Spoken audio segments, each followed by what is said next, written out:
Thank you so very much for this honor.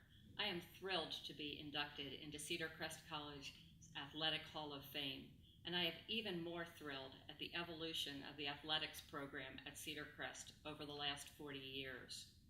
I came to Cedar Crest before Title IX was passed. Many of my classmates had not had the opportunity to play sports in high school other than in gym class. I was the exception, thanks to a remarkable woman named Ethel Enke.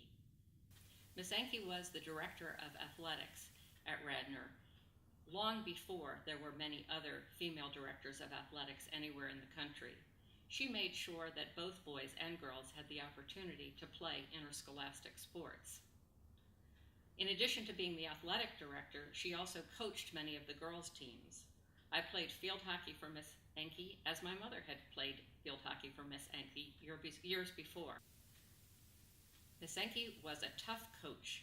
She used to tell us before we would scrimmage in practice, "Girls, it doesn't matter whether you win or lose, it's how you play the game."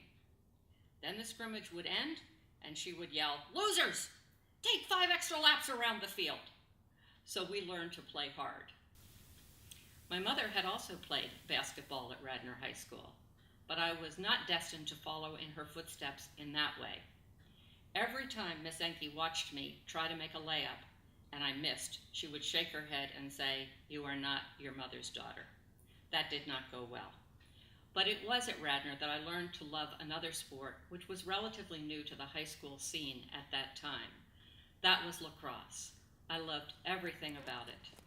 I loved the precision passing that is such a beautiful part of the women's game.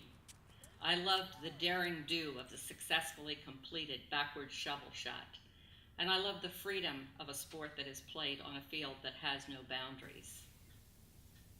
When I got to Cedar Crest, I played field hockey with talented athletes like Peggy Kupia, Elaine Schaefer, and Carol Fisher, women I might not have gotten to know if it hadn't been for sports. Our coach was Dari Hannon, who headed the athletic program at Cedar Crest for more than 40 years, and who oversaw, with support from Dean Nellie Mangus, the transition at Cedar Crest from club sports to intercollegiate sports.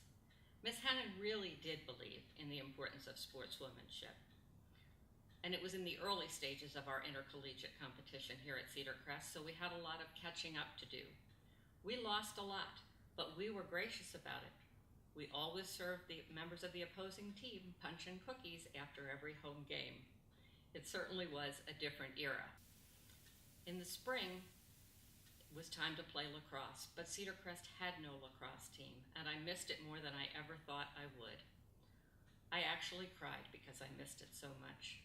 A dear friend, Mary Louise Williams, who was a pianist and not an athlete, felt sorry for me, and at great risk to her hands, she said, "Heidi, I'll play with you." So we went out back of Curtis Hall and threw a ball back and forth. She was a good sport, but it just wasn't the same. Then, as now, Cedar Crest did not encourage weeping. It encouraged problem solving. So Miss Hannon said, "Heidi, why don't you organize a club team?" That first team was not easy to recruit. When we took the field for the first and only game that year, I think only 3 players had ever held a lacrosse stick before.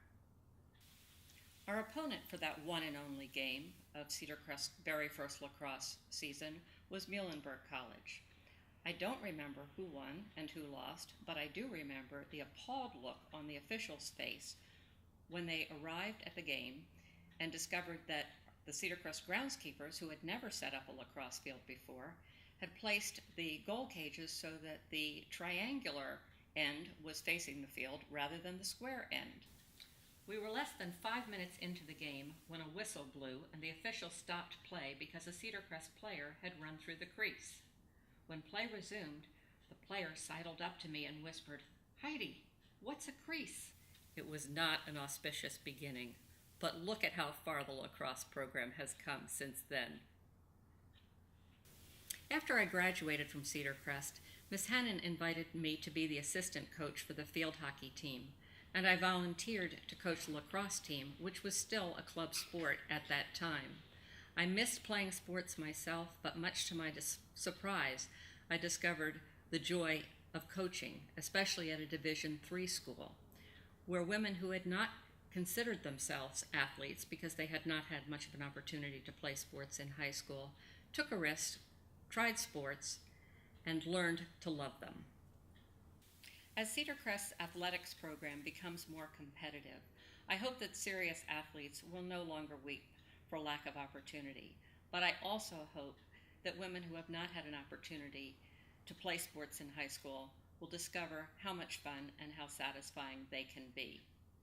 At a place where a klutzy basketball player such as myself can be inducted into an athletic hall of fame, all things are possible. Go Falcons!